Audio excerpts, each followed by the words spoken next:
The following day, Visakha invited the Buddha and his Sangha to receive alms at her house. She was overjoyed that she was finally allowed access to the Buddha. Visakha invited Migara to join her in offering alms to the Buddha. However, Migara feared that the naked ascetics would scold him if he joined in offering the alms. On the other hand, he was afraid of losing Visakha if he didn't. He mustered the courage to request permission from his teachers. They granted it with the caveat that he must sit behind a curtain. Migara went to join Visakha and sat behind a curtain as his masters instructed.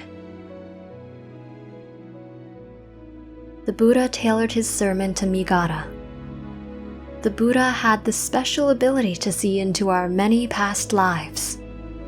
Through that, the Buddha is able to see what actions and contemplations we have done in the past.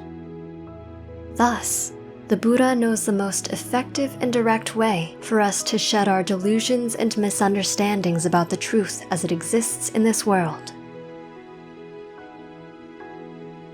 All things are impermanent. Nothing that exists in this world will last. Our desire to make things permanent and lasting is the true cause of all of our suffering. By striving for that which is unattainable, we will ultimately fail. We create so much bad karma for ourselves in our quest to force the world to bend to our will. We greedily hoard things we see as valuable, and in the process, create bad karma with others.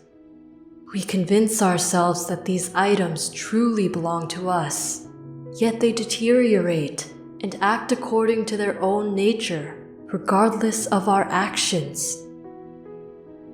Others owned these items before, died, and left these items behind. We too will leave these items behind. Our bodies are our most precious belongings. We believe them to be us and belong to us.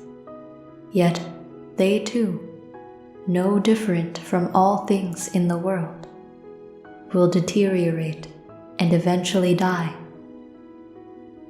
Is it right? Is it appropriate that we cling to something that will not last?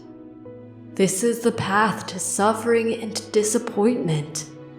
Letting go of that desire, of that attachment, is the path to freedom and true happiness. The Buddha's teachings penetrated the mind of the greedy Brahmin. He saw all things in the world as truly impermanent. He realized that he had no real control over anything, and that he did not truly own anything. Most importantly, Migara saw that even his body was not his own. It followed the laws of nature and was always changing, moving towards deterioration. He saw how hard he tried to resist nature, and yet he always failed. He let go of his attachments and became a Sotapanna, a stream enterer.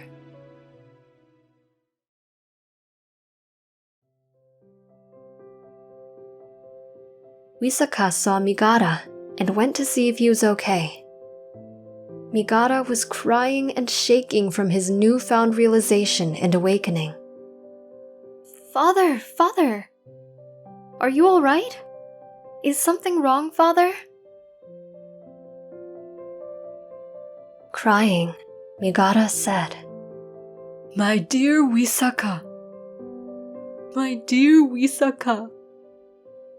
I've been blind and foolish for so long. I now know that nothing in this world can belong to us. I now know that there are true karmic results for the things we do. I see the truth now. I see reality now, as it has truly existed. I am no longer blind. My eyes have been opened. Migara realized that Wisaka had always wanted to give him the opportunity to see this truth, but he had been nasty to her. Now, he saw her as his Dama mother, the one who cared for him and wanted the best for him. Migara said, "Mother, I will never forget what you have done for me. Mother, I will make you proud, and I will walk the path of the Dhamma. Thank you, Mother. Thank you." This new endearing name caught on. People started calling Wisaka Migara's mother. Wisaka felt uncomfortable and embarrassed. Even though she was a Sotapanna, Wisaka was still not freed from the attachments to compliments and criticism. Only at the level of Sakadagami does one break free from the 8 worldly conditions. So when Wisaka had her first baby, she named him Migara, after his grandfather. This way, when people called her Migara's mother, it was true.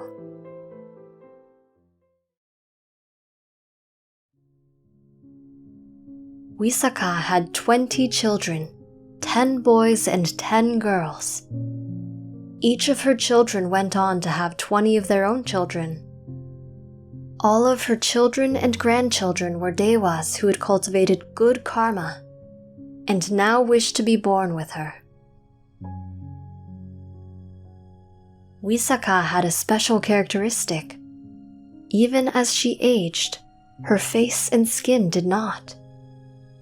This was due to her immensely good karmic actions of practicing morality and giving offerings to Buddhas in the past.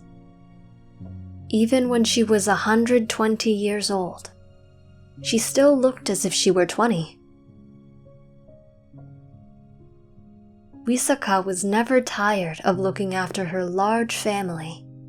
She found time to provide food and requisites to the Sangha every day. She looked after all the needs of the Sangha and spared no costs to ensure that all monks had enough food, clothing, shelter, bedding, and medicine. The Buddha thus proclaimed her as the foremost of all upasikas, female lay devotees, in supporting the Sangha. She was also known as Maha Upasika, the great female devotee.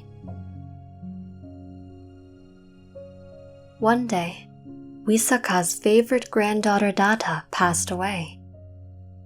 Datta had often joined Wisaka in passing out alms to monks.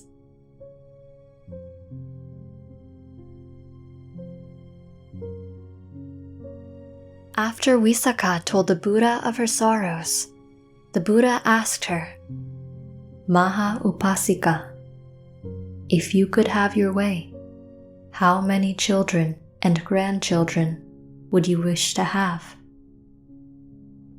"My lord, I would wish to have as many as possible, as many as there are people in Savatthi." "Wisaka, how many people die in Savatthi each day?" "Oh, Blessed One, sometimes 10 or more people die. Sometimes 5 or more people die. Sometimes 2 people die. But at least 1 person dies each day in Savatthi. There is never a day Savatthi is free from dying." "Then, if you had your wish, to have as many children as people in Savatthi, when would you ever be free from sorrow? Would you not feel sorrow every day?" "My lord, I have to admit that if I had my wish, I would feel sorrow every day." "Wisaka, those who have 100 loved ones have 100 sorrows. Those who have 90 loved ones have 90 sorrows. And those who have 20 loved ones have 20 sorrows. Those who have 10 loved ones have 10 sorrows. And those who have 1 loved one have 1 sorrow." "I I see, my lord. It is clear to me now. My attachments, my desires, my wrong understandings, these are the causes of my suffering. I am the cause of my own suffering. Thank you, Lord, for making this clear for me to realize. What did you learn from this story? Let us know in the comments. We hope you enjoyed the video. Click like if you did, and click subscribe if you want to see our uploads. And consider making a donation to support our Buddhist animation project.